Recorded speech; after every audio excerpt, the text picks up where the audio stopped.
みんな渦巻きナルトが帰ってきたぞ。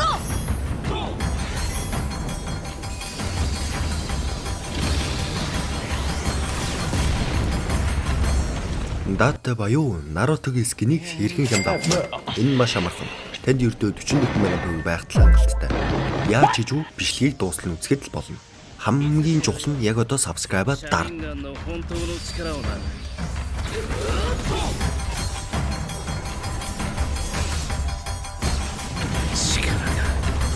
Тэгэхээр энэ 5 дугаар сараа Нарутогийн ивенттэй холбоотой маш олон ивентүүд давхар болж байна. Түүнээс хамгийн чухал нь гэвэл Bid Shop гэдэг иймэрхүү ивент гарах юм байна лээ. Энэ ивентээр яг яах вэ гэхээр өдөр болгон таск биелүүлээд биелүүлсэн таскаараа Naruto ивентийн үнэгүй дарах токен авах юм байна лээ.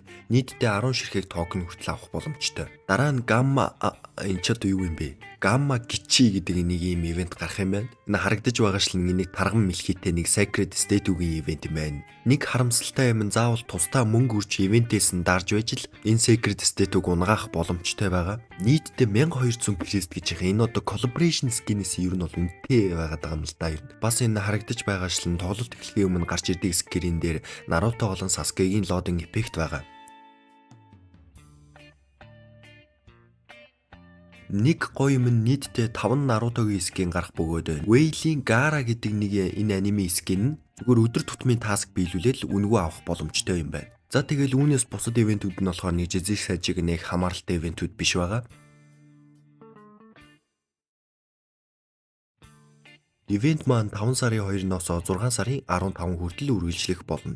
Нийтдээ 45 хоногийн хугацаатай. Келия, Лукас, Суи, Хаябуса гэсэн энэ дөрвөн баатар дээр гол Нарутогийн скин гарах бөгөөд нэг Нарутогийн скинийг авахын тулд 1200 крест хэрэгтэй. Өөр бас бусад Dairotin коллектор Lucky Box скинүүд бас авах боломжтой байгаа. Нэг даралт хийхэд 50 diamond бөгөөд өдөр болгон 25 diamond болж хямдрах болно. Эхний 10 даралт нь 450 diamond бөгөөд дараагийнхаас нь эхлүүлээд 500 diamond болох болно. Энэхүү ивент нь 2 үнэгүй токны фейстэй бөгөөд эхнийх нь 5 сарын 9-өөс 13 хүртэл, дараагийнх нь 5 сарын 23-наас 27 хүртэл үргэлжлэх болно. За тэгэхээр хэрхэн хямд авах вэ гэхээр нийтдээ 6 weekly diamond pass болон нэг ширхэг 50 diamond авсан байгаа. Яг энэ төлөвлөгөөгөр бол нийтдээ 108 удаа дарсан байгаа. Бичлэгний эхэнд хэлсэн нэг ивент байсан да. Тэр ивентнээс өдөр болгон таска биелүүлээд дахиад 10 токен авах боломжтой. Нэг өсөндөө 118 удаа дарах боломжтой. Ийхүү 1200 крест цугларахад бол хангалттай юм. За ингээд та нарт бичлэг маань таалагдсан гэж найдаж байна. Дараа дахиж шинэ олон өөр бичлэгнүүдтэйгээ уулзцгаая. Түр баяртай. Нэрээ асуух зүйл гарах юм бол би description хэсэг дээр өөрийнхөө Facebook пэйжийг үлдээчихье.